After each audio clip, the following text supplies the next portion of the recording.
So the 2023 NBA draft is almost here, and because of that, I wanted to come out here with my final 2023 NBA mock draft. So yeah, of course, before we do get started, please hit that like button if you end up enjoying this video, since it really does help out the channel, and subscribe if you guys are new. And you guys enjoy content like this and you don't miss out on any new videos like the one you're watching right now. And a few notes to keep in mind before the mock draft gets started. One, I'm only doing picks 1 through 14, so the lottery. Two, I'm making these picks mostly based off what I would do personally. And then lastly, as you guys can tell from the title, there are going to be a few trades in this video. So yeah, be on the lookout for a few trades. But yeah, without further ado, let's go ahead and get started. With the first overall pick, the San Antonio Spurs select Victor Wembanyama, a center from France. I'm going to keep this short and sweet. Victor Wembanyama is going to be the first pick in this year's draft. He's one of the greatest prospects ever, and he is the greatest prospect since LeBron James, so yeah. With the second overall pick, the Charlotte Hornets select Scoot Henderson, a point guard from the G League Ignite. Some people might be worried about how Scoot and LaMelo could fit, but I think they can make it work. I mean, the Hornets should go BPA, and that's clearly Scoot Henderson. I mean, the guy is a generational athlete. He can score, is really good at getting to the rim and finishing. A great defender. I do think he has to work on his three-point shot. That is very clear. However, you know, outside of the three-point shot, I love Scoot Henderson. And LaMelo Ball, he's not really great at getting to the rim and all that. He's a great three-point shooter, though, and he's a great playmaker. So, yeah, I do think, yeah, Scoot Henderson and LaMelo, they can make it work, and I would go with him. Now, at the third overall pick, we got our first trade. So, the Blazers, they are going to get Pascal Siakam, while the Raptors get Anthony Simons, Keon Johnson, the number 3 pick, and a 2026 first rounder. And with that third overall pick, the Raptors select, via the Blazers, they select Brandon Miller, a small forward from Alabama. There are a lot of reports out there that the Blazers do want to trade this pick. Now, me personally, I would honestly trade Damian Lillard and keep this pick, but I think this would be like a nice time to include a trade because I think there's a good chance it happens. The Raptors, I think they're going to blow it up this offseason, and I think they will trade Pascal Siakam, and I think the Blazers would be a great landing spot for sure. And for the Raptors, I mean, you get Anthony Simons, who's already a really good player. You got Keon Johnson, who's like, I mean, he's a young player who could turn into something. Got the third pick, and of course another first rounder down the line. And, yeah, Brandon Miller, definitely the third best player in this class, in my opinion. I mean, he's a tall wing, he can score, he can shoot the ball really well, and he's also a great defender. And I think he has all NBA level potential. And OG Anunoby, I think he's also probably on the trading block as well. So him and Scotty Barnes could be a really good forward duo, and I think they can fit very well next to each other. With the fourth overall pick, the Houston Rockets select Amen Thompson, a point guard from the Overtime Elite. The Rockets could honestly take a wing like Cam Whitmore if they do really believe that James Harden is going to be coming back to Houston this summer. And, but the thing is, I'm just going to assume that he doesn't in this case. And Amen Thompson, like, he is a tall guard who's hyper athletic, really good defensively, which is something they need, especially. And Ime Udoka, he is going to like that a lot, given the fact that he is a defensive-minded head coach. And Amen Thompson, while his three-point shooting does need some work, really good at attacking the basket, and he's a great playmaker, which is something else the Rockets need. And him and Jalen Green would form one of the most athletic backcourts in NBA history. So yeah, man, I'm going with Amen Thompson. With the fifth overall pick, the Detroit Pistons select Cam Whitmore, a small forward from Villanova. Cam Whitmore, he is built very well, and I mean, he's a young prospect too. He's like 18, 19 years old. I mean, that's a deal with a lot of prospects, you know, they're at that age. But yeah, Cam Whitmore, he's built really well, really good at attacking the rim, and he is a good off-ball player despite the fact that he is kind of unproven as a shooter, but I do think he can be like a pretty respectable three-point shooter in the league. And defensively, He's just undisciplined, but he has the tools to be a really good defensive player. And the Pistons, they already got Cade Cunningham and Jaden Ivey. You got Jalen Duren in the front court. I think, well, yeah, at center. I think they really just need some help at the forward spots. And Cam Whitmore, he would be a really good selection. Now at the 6th overall pick, I got another trade. The Orlando Magic will be getting Zach LaVine, and the Bulls, they're going to get Cole Anthony, Markelle Fultz, the 6th pick, and a 2025 unprotected Magic first rounder. And with the 6th overall pick via the Magic, the Chicago Bulls select Taylor Hendricks, a power forward from UCF.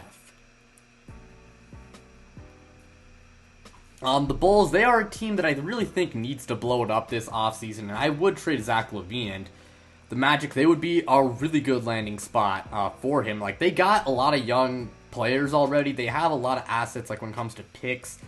I think I'm going to convert some of them into, like, a more proven all-star level player who can help them become a competitive team sooner rather than later. Like, I know Zach LaVine's not a perfect player, and you could argue that $40 million is a lot for, like, he is on, like, a pretty big contract that maybe you feel like is a bit of an overpay for how good he really is, but Zach LaVine is still a really good player, and I think he would be a great fit on this team if he does get traded. Like, the Magic would be a great landing spot, and they still get the 11th overall pick, so, anyways, as for the Bulls, you got Markelle Fultz, who, I don't know if they do start a rebuild, who knows if he's part of their, team, like, part of that young core or whatever. But yeah, he can be flipped for assets later on. You got Cole Anthony, who's a nice young guard. He can be a part of your team in the future. You got another first-round pick down the line. And with this 6th overall pick, like Taylor Hendricks, he's very versatile, a great defender, really good three-point shooter. And, if he does develop some creation skills, I think he could be an all-star level player. So, yeah, really what I got to say for this pick. With the 7th overall pick, the Indiana Pacers select Jarace Walker, a power forward from Houston. The Pacers really need some help when it comes to, like, the forward spots and, like, in the front court. Jarace Walker reminds me a lot of, like, Paul Millsap, Jalen Green, not Jalen Green, what the hell is his name? Draymond Green, not Jalen, well, okay, whatever, anyways. Jarace Walker, I really do like him a lot. Very versatile, great defensive player, in fact. He is built like a damn tank as well. He's like 6'8", 240 pounds. He is a great play finisher. I do want to see him become like a little bit more of like a better three-point shooter. If he does that, he could be an all-star. And I mean, he's not like some point guard level playmaker, but he can pass a little bit out of the pick and roll, so which is really nice. So yeah, man, I like Jarace Walker a lot. And he is one of the best players in this draft and would be great on the Pacers. With the 8th overall pick, the Washington Wizards, they select Asar Thompson, a shooting guard from the Overtime Elite. The point guard's still like a weak spot for the Wizards. Asar Thompson is a lot like his twin brother, Amen. I think he can actually play. I feel like he could probably play the 1. He is about the same height as his brother. And plays a lot like him. Still a bad three-point shooter, a lot like his brother. But he's also hyper athletic, just like him. He can pass well still, despite the fact that he was more the off-ball player, and he can score pretty well inside the arc. So again, if he develops that three-point shot, Asar Thompson should be a future star for this team. With the 9th overall pick, the Utah Jazz select Anthony Black, a point guard from Arkansas.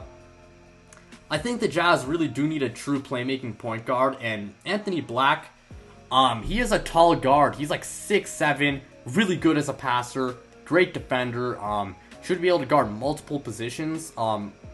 My biggest complaint with him is, again, the shooting and also the self-creation. I do want to see him develop, work on those skills. If he can become a respectable three-point shooter and a better shot creator for himself, that would be really good, because at that point, he could definitely be an all-star. But again, like, the Jazz need a playmaking guard, and I think Anthony Black would be really good for them. Now at the 10th overall pick, we got another trade. the Mavericks are going to be getting DeAndre Ayton and the 52nd pick, and the Suns will get Tim Hardaway Jr., Davis Bertans, and the 10th overall pick. And with that 10th overall pick for the Suns, I am going to go Derek Lively, a center from Duke.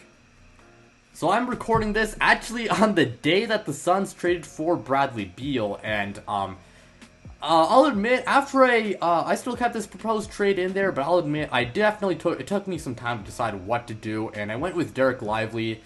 The Suns, I think they should trade DeAndre Ayton after this Bradley Beal trade for some more depth. I think that would be really good for both sides. Ayton can get a fresh start in Dallas, and I think he does bring, one of the Mavericks' needs, which is a good big man plus someone who can, some defense.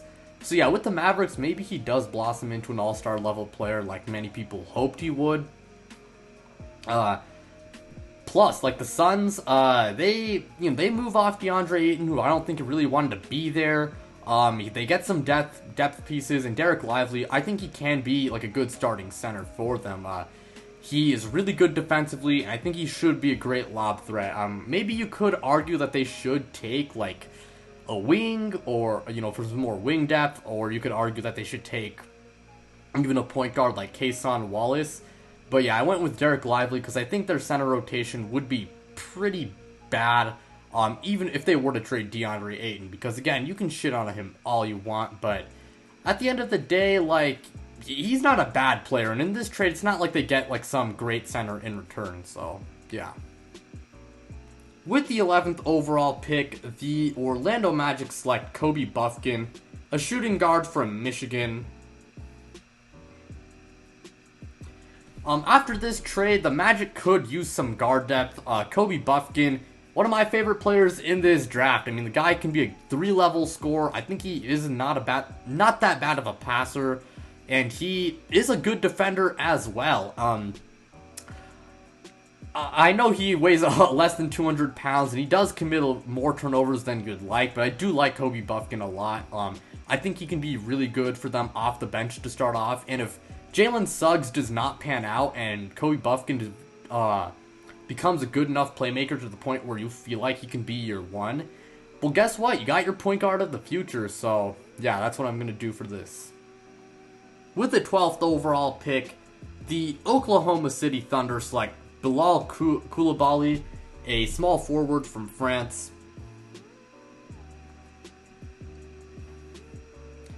I'm not gonna lie, looking back on my second mock draft, I wish I took him over Leonard Miller, but it's whatever. Bilal, he is a teammate of Victor Wembanyama, and he's shown like a lot of growth over the past year or so, and he's shot up draft boards.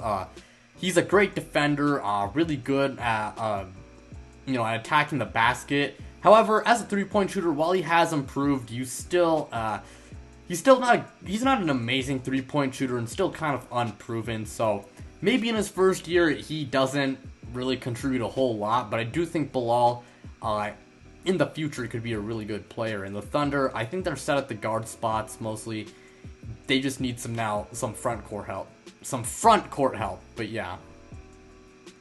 With the 13th overall pick, the Raptors select Cason Wallace, a point guard from Kentucky. So after the proposed Siakam trade, I'm not gonna lie, I had a tough time deciding who to pick, like I did with the Suns pick, but I went with Cason Wallace from Kentucky. Cason Wallace, not really like a high ceiling player, I'll admit, not the most explosive, and he's not like some elite shot creator or anything like that, but Cason Wallace, I think he can be a good secondary ball handler next to Anthony Simons, and he's also a great defensive player. He's a good catch and shoot player. He's also a really good playmaker as well, and I think he'd be a really good combo guard. Now, some people will worry about Anthony Simons and Cason Wallace working together because both of those guys are like 6'2", 6'3", which is obviously tall for normal terms, but basketball terms, definitely on the smaller side, but I think it can work out. Cason Wallace is a really good defender, so yeah, I went with him. And with the 14th overall pick, the New Orleans Pelicans select Nick Smith, a shooting guard from Arkansas. I think the Pelicans could use a starting one. I know I listed Nick Smith as a shooting guard, but I think he could be a point guard. Like, he's a pretty good athlete. He can score well. He's also a good shooter, and as a playmaker, he definitely has the upside to be a pretty good one. And defensively, he does try. He has a good motor on that side of the ball. It's just he weighs less than 200 pounds, and the biggest concern for him is definitely the injuries. Like, he played, like, what, 14, I think, regular season games at Arkansas. Really struggled with injuries there, and I understand why that would scare off some Pelicans fans, given the fact that they have Zion Williamson on their team, and given what happened last season. But I do think Nick Smith is I think he definitely has the upside to be a good player. He just has to stay healthy, so hopefully for the Pelicans' sake, the medical staff is good, and that Nick Smith and also Zion, if he does stay on the team, stay healthy. But yeah, without further ado, that is going to be it for this video. Thank you guys so much for watching. It really means a lot. Again, like, subscribe, do all of that stuff, and check me out on social media. The links to my Twitter and my Instagram, they are in the description below. But yeah, without further ado, I'm out, you guys.